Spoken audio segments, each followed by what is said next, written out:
Good morning, everyone. Everyone's had a good night of rest, hopefully. And I know I did. And we're ready for another day. We're going to look at the last part of this series that has to do with the events at the time of the end. And it has been designated by various titles.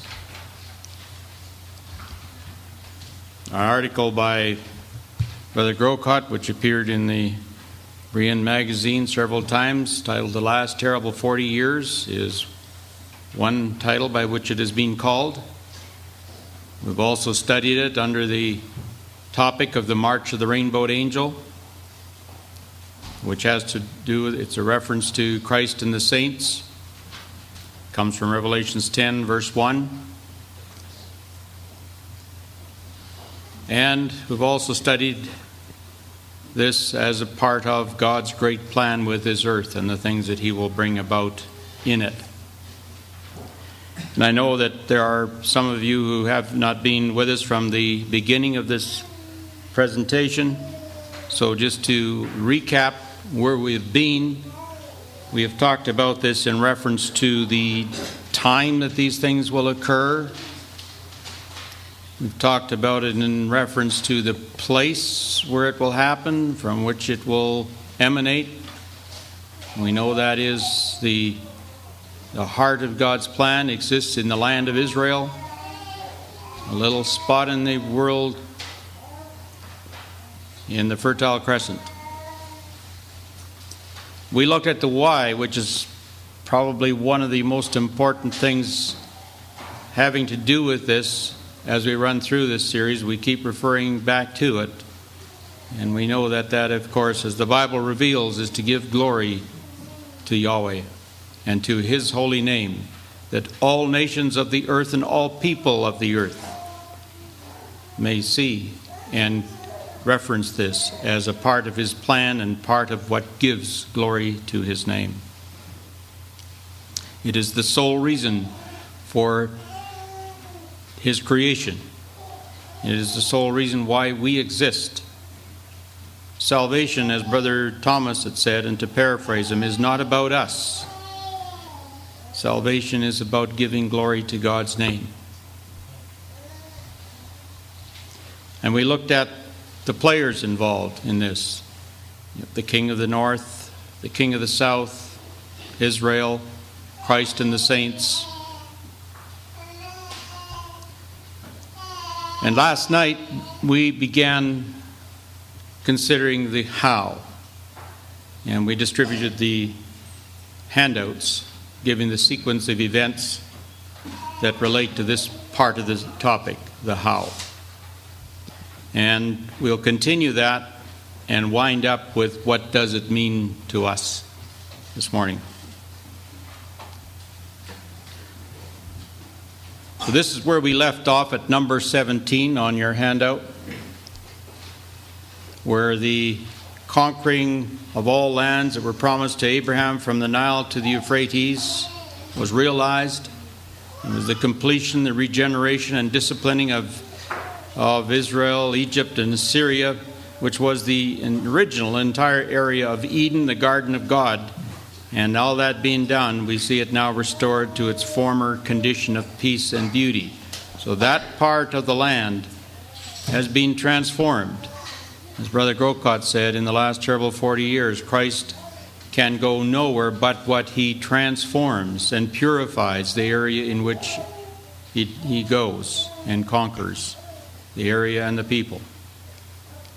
So this part of the world at this point of time, as we come to that place in the chart of number 17, has realized that transformation, but there is still a lot of work to be done. If we go back to the chart, I'm looking at the full page, but I didn't bother to hand out because you've got it in two sheets, a little larger print. But we're now in the last part of it. And that has to do with the construction of the temple beginning. Now, there's a lot of these things we deal with in a sequence, but you have to remember a lot of them are being carried on. They're ongoing as a lot of these other things are happening. There are overlaps taking place here, and that's why it's a little bit hard to do it on a presentation like this, because we have to deal with each thing. And that's why you saw there was a remnant of Israel brought out from Egypt, but that doesn't mean that that's all there is to do with Egypt and with the purifying of Israel. There is still a further part of that we'll study today. And that has to do with the proclamation of the everlasting gospel, the regathering of the 10 tribes, the work of Elijah, the grinding of the image to powder, and then, the rallying of Judah and the armies of Judah moving north, the second Exodus. So all of that will be covered today in greater detail. But remember that there's overlaps happening here. So if it seems like sometimes we're repeating ourselves, it's because we're going back and showing again where we're at in that sequence, or in that particular event, such as the regathering of the tribes. So, number 18, construction of the temple. This is a big topic by itself, and we're just going to look at some highlights having to do with this.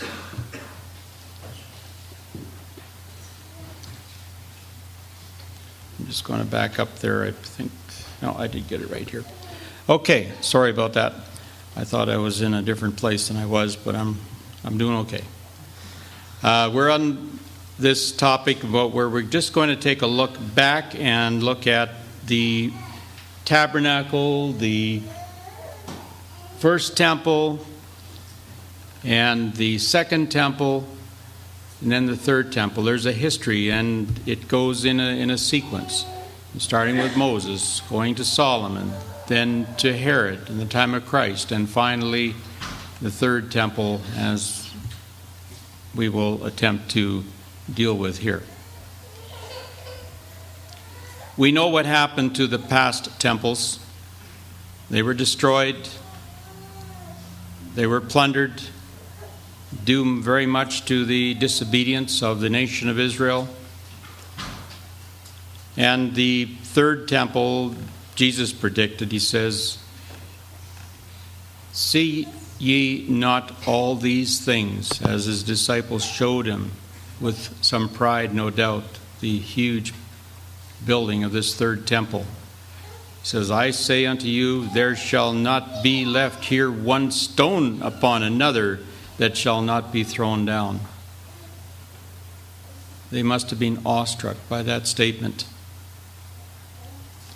But it came to pass. All that remains today is a part of a foundation wall that was built for the second temple compound. It was called the Western Wall. Quoting again from our Savior, "O Jerusalem, Jerusalem, how often would I have gathered thy children together, as a hen doth gather her brood under her wings, and ye would not. Behold, your house is left unto you desolate. And verily I say unto you, ye shall not see me until the time come when ye shall say, Blessed is he that cometh in the name of the Lord."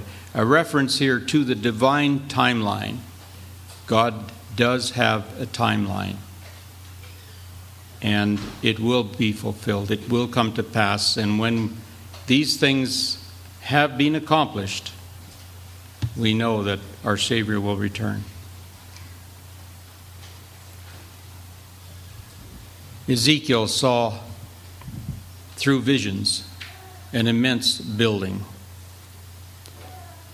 And we feel the psalmist had reference to this somewhat. He says, "Walk about Zion, go all around her, count her towers, mark well her bulwarks, consider her palaces, that you may tell it to the generation following. For this is God, our God, forever and ever. He will be our guide even to death." Again, the glory of Yahweh referenced. Ezekiel chapter 40, verse 2, he says, "In the visions of God brought he me into the land of Israel, and set me upon a very high mountain, by which was as the frame of a city on the south. The high mountain possibly referencing Mount Zion, or it could have referenced Moriah. But either way, it's very close. And this is a drawing by Brother Sully in his book, The Temple of Ezekiel's Prophecy. And he gives forth his suggestion there, which is based on Scripture as much as possibly can be, and references as a line drawn through, and this follows very much the fault line that we looked at last night. It follows through Mount of Olives and right through the Temple Mount. And he felt that the temple would be built pretty much in reference to that line, because we know that when the earthquake will occur, this will be split, and all the elevations and the valleys will become a plain in a very level surface.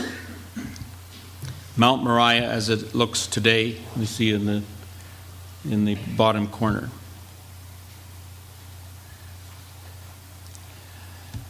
We looked at this last night, the site preparation of this and how the elevations will be changed. Mount of Olives shall cleave in the midst thereof toward the east and toward the west, and there shall be a very great valley, and half of the mountain shall remove toward the north and half toward the south. Now where the temple is right up in here, and there's two streams you see running to the north and to the south. And where this scene is located, where the arrow is, here is the elevation of Masada. And that is located right just a little south of En Gedi. We'll look at this a little closer later. In fact, right here. This is a map, again, of the illustration we just looked at earlier.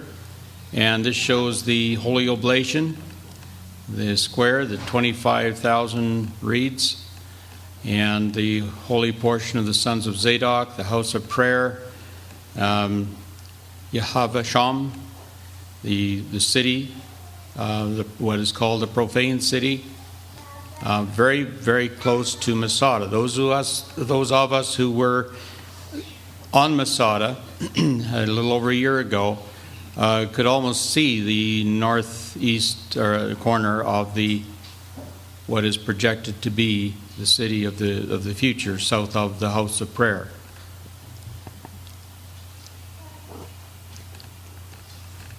Yehovah-Sham, if we pronounce it according to the Hebrew.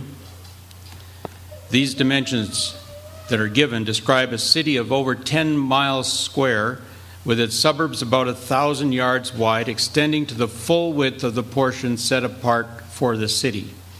The unique character of the city is indicated by the specified use of the residue, this residue of the city portion, by an allocation of services which must be rendered to it by all the tribes of Israel.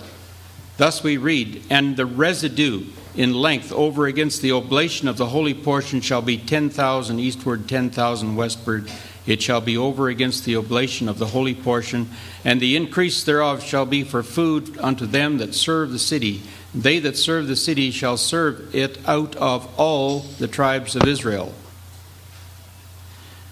The words Yahweh Shammah or Yehovah-Sham may be literally translated "the Lord thither."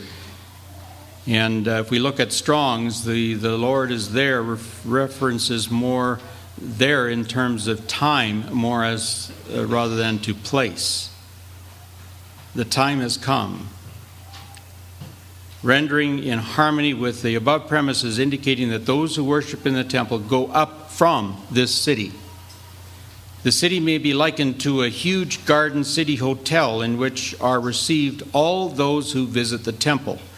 Here the people who come from all parts of the earth to hear the wisdom of the greater than Solomon and to pay their vows unto the Most High would be entertained. They'd be put up here, and this would be their gathering place. So this is something to keep in mind as we think about this. This is all a part of what's going to be happening during that period that we call the last terrible 40 years, is the construction of these things. We just have the little squares on the map here showing where this comes from. This is on this map it would occupy this portion. And if we go to the map of the tribal allotments, the square represents again the cutout of the enlargement that this comes from. Of what is it to be built? Right now, in all new construction of Jerusalem, there's a mandatory use of a very beautiful marble-like substance called Jerusalem stone. And it just so happens that the city of Jerusalem sits on top of a tremendous quarry of this stone. The whole mountain on which it sits is comprised of Jerusalem stone. Again, a very beautiful marble-like substance, and depending on how it's cut and where it's mined, it's got different colors and hues and patterns. Very beautiful. And there's some examples here from the Old and the New of the use of that stone, both in residential and commercial buildings there. We remember that this mountain is to be dissected, as it were, by the earthquake. And so that will definitely expose this stone for the builders like nothing else would. Why is it to be built? It is to be built to give God glory. It is to be the place where the law goes forth from Jerusalem. And it comes at the end of the kingdoms of men when everything else is destroyed. Let's just take a little short guided tour. And we'll try to reference this to sizes of football fields so we get some idea. He measured the east side 500 reeds, the north side 500 reeds, the south side 500 reeds. He turned to the west and measured 500 reeds as the measuring reed. So how does that work out? Well, if we do a little interpretation here and using the measurements that Brother Sully has worked out, he used the 2-foot cubit and a reed equaling 12 feet. So the dimensions of that building from corner to corner as you go around the square, 6,000 feet wide and 6,000 feet long, a little over a mile square. The total area of that works out to 36 million square feet. 36 million. The effective area for worshipers, we have to remember that there's a great mountain in the middle, and this is the most holy where the worshipers do not go. So the effective area around the outside of that for worshipers is approximately 20 million square feet. And the capacity of that, allowing a fair bit of room for each individual, would work out to about 1.25 million worshipers at any given time could be in that square. The frequency of the visit is dictated in Zechariah 14:16. Everyone shall even go up from year to year to worship the King, the Lord of hosts, to keep the Feast of Tabernacles. So the capacity, assuming a 24-hour duration, a 24-hour stay in that location, and we have we're just taking this out of a hat, as it were. We have no indication of how long that each visitor will stay, but say it was an average of 24 hours, it would give a capacity of 1.25 million worshipers per day, or 450 million per year to go through. Now, if that were worked out to, say, 3 hours duration, and it could be anywhere in between or more or less, but just using a 3-hour duration per worshiper, then that would skyrocket to 10 million worshipers per day, or 3.6 billion per year. So does it have enough capacity? I think so.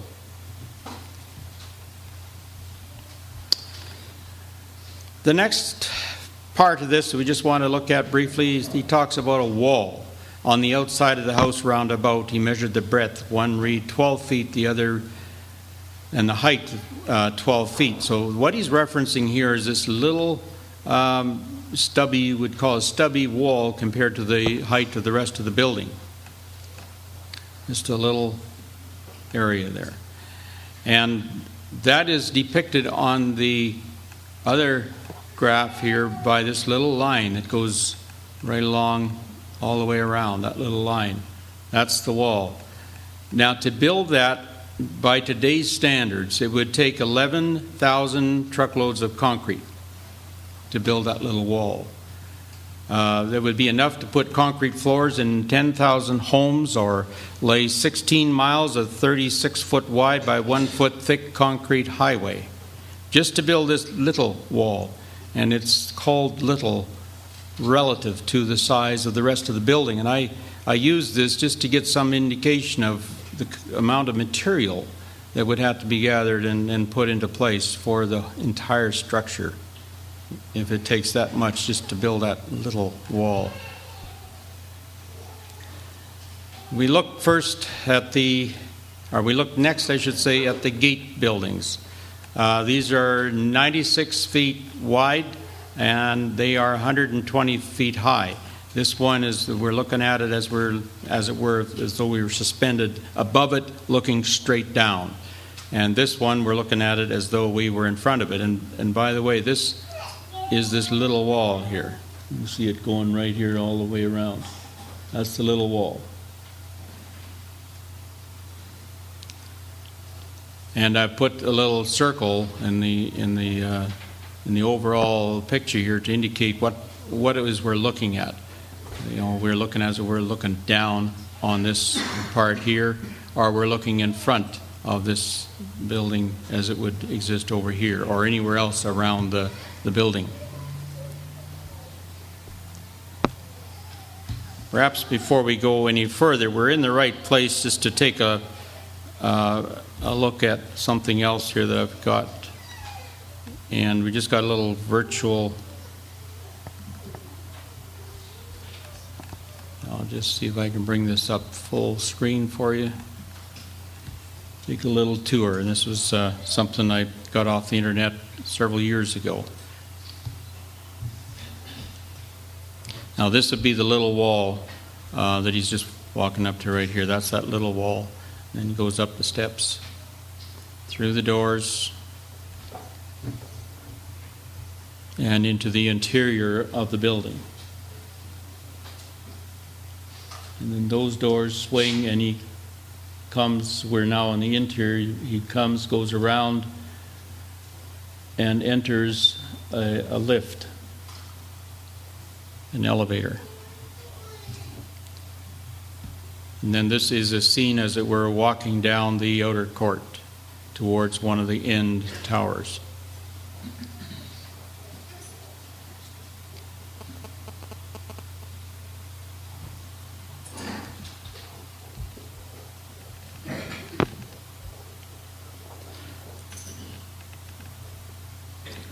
And where we were walking down was in that little movie clip was as though we were walking down between these two walls. They're 200 feet wide. And as we said, 6,000 feet long. This is the inner court gate building and the outer court gate building. This would be the exterior of the temple. Looking at it this way would be the exterior. So you come, go up the steps, go inside, and then through here would go to the inner court. Let's just take a brief consideration of the four corner courts, these huge towers. This is the place where the priest shall boil the trespass offering and the sin offering, and where they shall bake the grain offering. These are the kitchens where the ministers of the temple shall boil the sacrifices of the people. Now in these buildings, they're 540 feet high and 360 feet square. There are 5 levels, each level large enough to accommodate 5 football fields. Get the idea. Each level accommodate 5 football fields, so altogether you'd have enough there for 25 football fields in one building. And with all 4 buildings, you'd have enough for 100 football fields.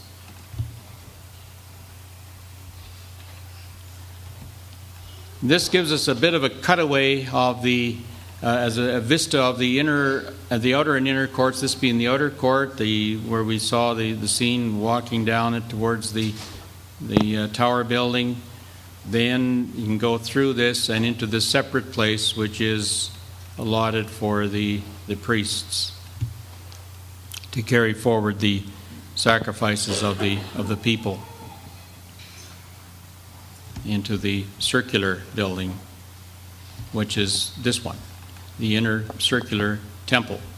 The inner temple and the porches of the court, the entrance spaces and the arabesques, the galleries and 3 stories. Before the entrance spaces are creepers even to the covered openings. And it was made with cherubim and columns, so that a column was between a cherub and a cherub.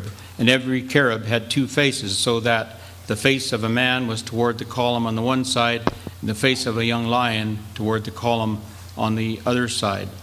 So here we have the inner temple, the porches of the court, the arabesques, and this will give us a bit of an idea what is being talked about here. There's the creepers, the cherubim, the palm trees or columns, and the covered opening or the wall, which here is 200 feet high. And this is all covered by ribbed ceilings on the interior. Floor plan, as though we were looking down on it, is 200 feet across. It's 40 feet wide in the passageway. This is the most holy. We see the gradual arc here of the curve. There are 30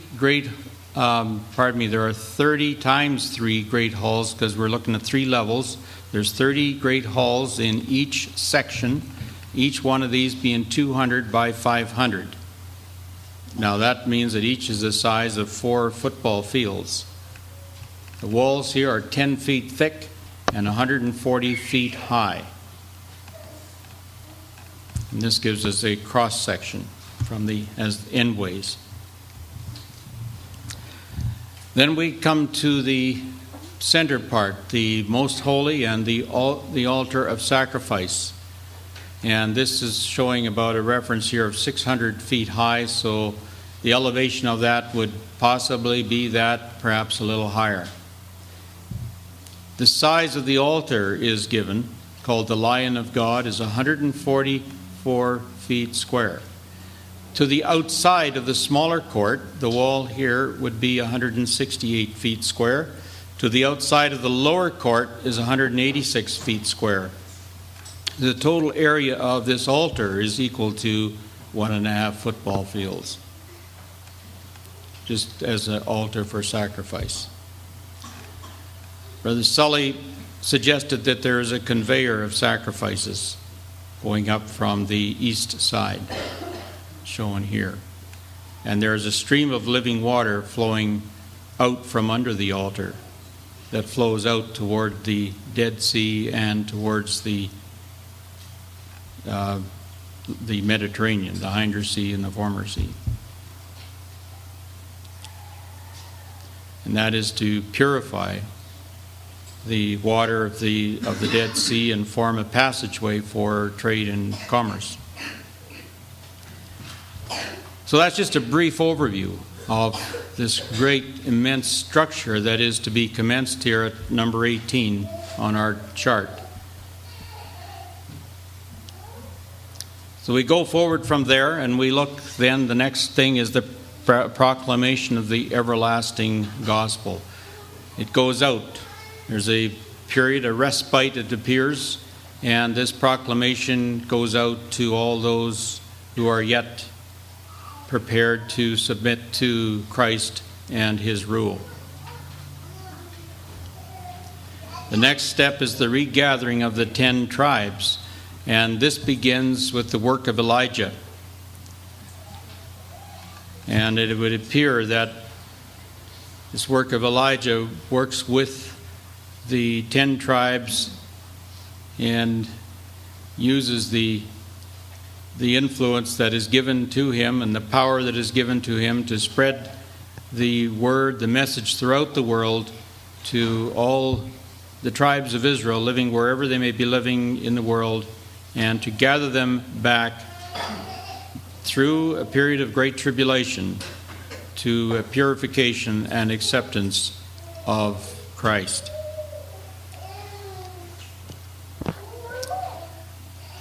"21 talks about the grinding of the image to powder, and we looked at the image being defeated, that Christ and the saints emerged victorious, but it appears that there's a reference here to a final grinding to powder of any remnants of that might exist, and we have it here in kind of a faded representation. It's not in its glory, but there's possibly still remnants of it that do exist, and there's a period of time when that is ground to powder.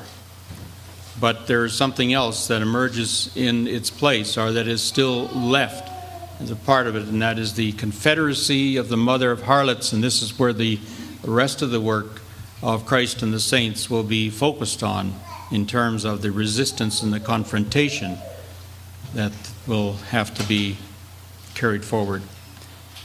Revelation speaks of this. "So he carried me away in the spirit into the wilderness, and I saw a woman sit on a scarlet-colored beast full of names of blasphemy, having 7 heads and 10 horns. And the woman was arrayed in purple and scarlet color, and decked with gold and precious stones and pearls, having a golden cup in her hand, full of abominations and filthiness of her fornication." This is what Brother Jerry had spoken to us about in his series yesterday, about the apostasy of the truth and where it has come from and where it has gone and where it has ended up. And this is speaking about that. The mother, Babylon the Great mother church, and the harlots, all the other Protestant churches that have sprung and been spawned off of her.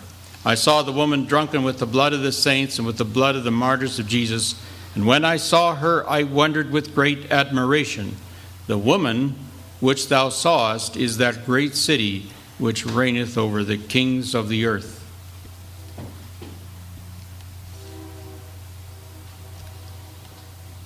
Then the next part we look at is the rallying of Judah, the army formed and prepared by Christ, it would appear, to carry war forth to the nations. And they are instrumental also in freeing their brethren from, and through the work and assistance. And this is a little bit of what I'm speaking about. There's overlap going on here. The work of Elijah is going on, and it would appear that there's some assistance given by the armies of Judah as they move out and spread into the other parts of the world. And there is a second Exodus that comes forward from that. And we've tried to depict in a graphic way here how this might look. The armies of Judah moved north to free the Jews in other parts of the world. And then this does take place, and remember the blue representing the nation and tribes of Israel. They're brought back, it would appear, into the area of Egypt, and from thence are brought forward through a second Exodus. And perhaps all of this whole operation could be termed a second Exodus, not just a little bit here coming forth from Egypt, but the whole operation of bringing them out and bringing them through Egypt and being baptized in the waters, just as their brethren were in days of old. So we see the blue situated there, and then brought forth into the Eden, the garden of God, the headquarters of this tremendous operation under the rainbowed angel.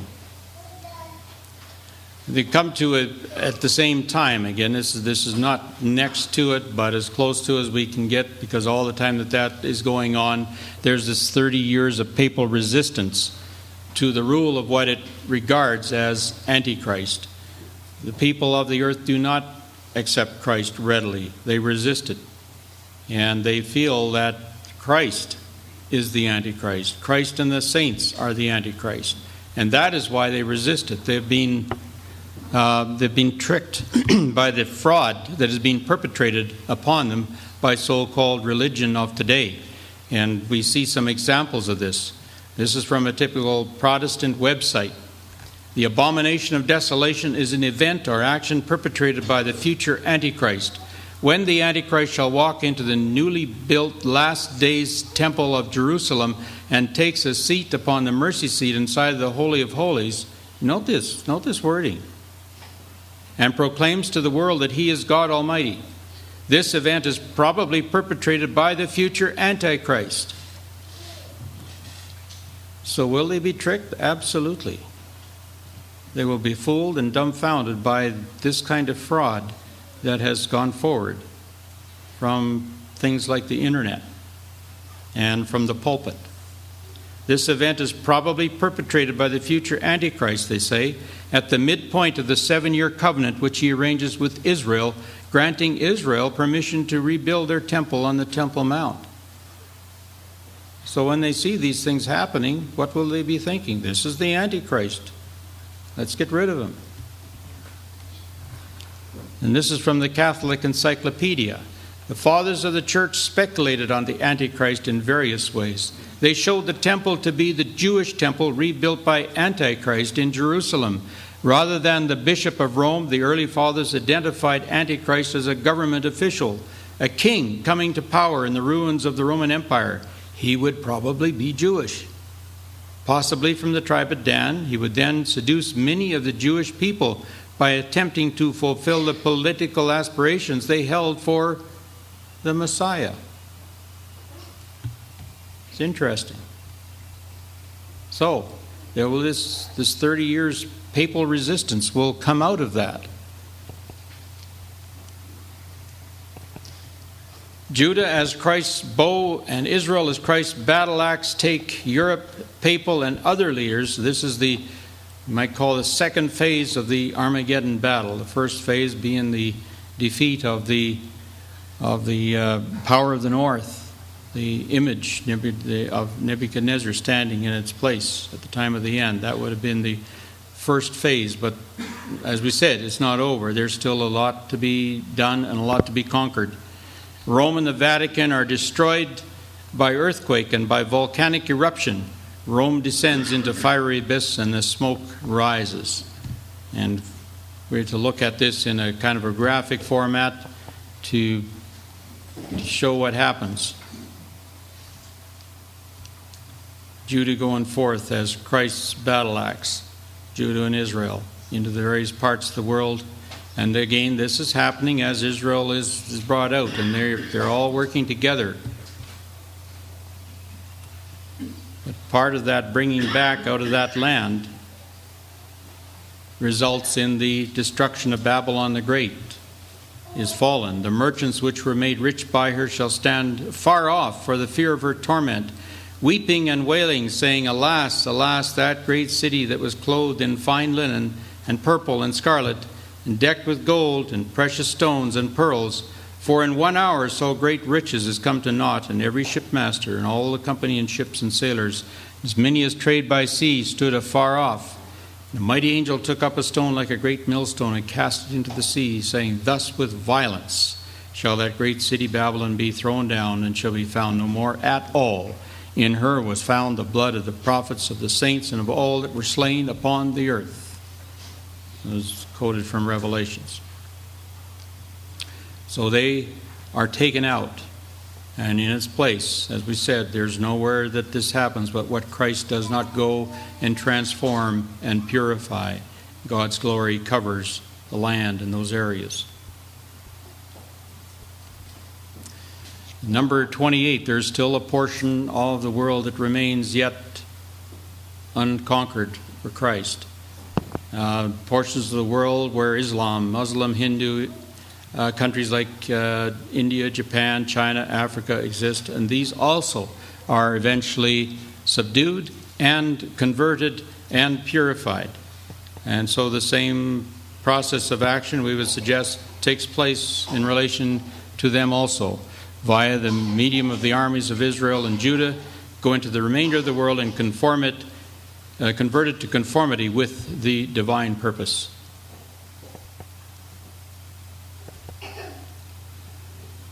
And all the while this is taking place, again, the Jews are regathered and settled in their tribal allotments in the land of Israel. And this is why I'm saying this overlaps, because through this whole process, Israel and Judah are a part of it. And that's why we can't say, well, they're brought into their tribal land at this particular point. It's happening as this goes on. The temple is completed and consecrated, number 30. That also is going on, very likely, and has been suggested so, all the time of the 30-year resistance. The first Passover is celebrated. Nations begin to go to Jerusalem and to keep the Feast of Tabernacles on the newly erected temple sitting in the area of Mount Zion, Mount Moriah.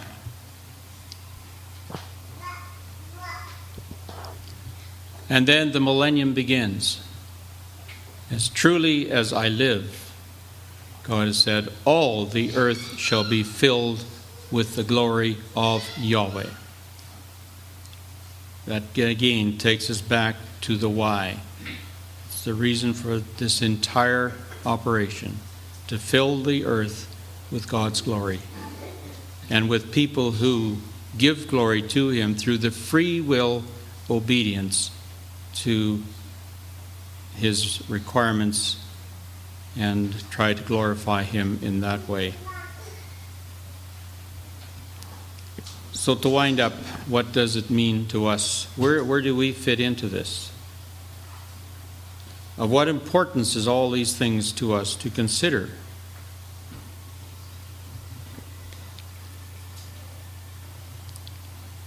Time is running out.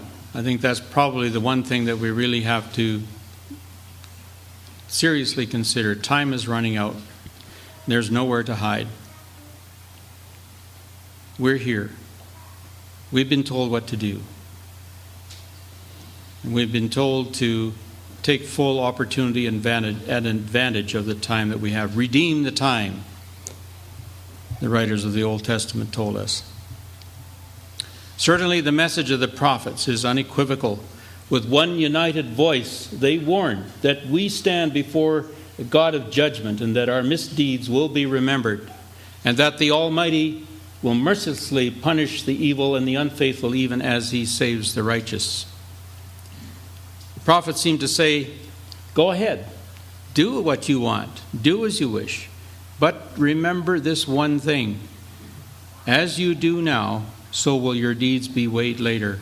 And if you have pandered and catered to your lower fleshly self, then beware. Peter predicted that there shall come in the last days scoffers, walking after their own lusts and saying, where is the promise of His coming? It's been all these years, nothing yet. Everybody's expected Him, hasn't shown up. Where is His promise of His coming?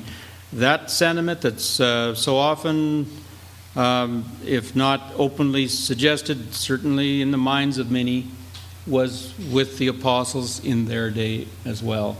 Where is the promise of His coming? For since the fathers fell asleep, everything continues as it was. Today, this is a very common sentiment and attitude.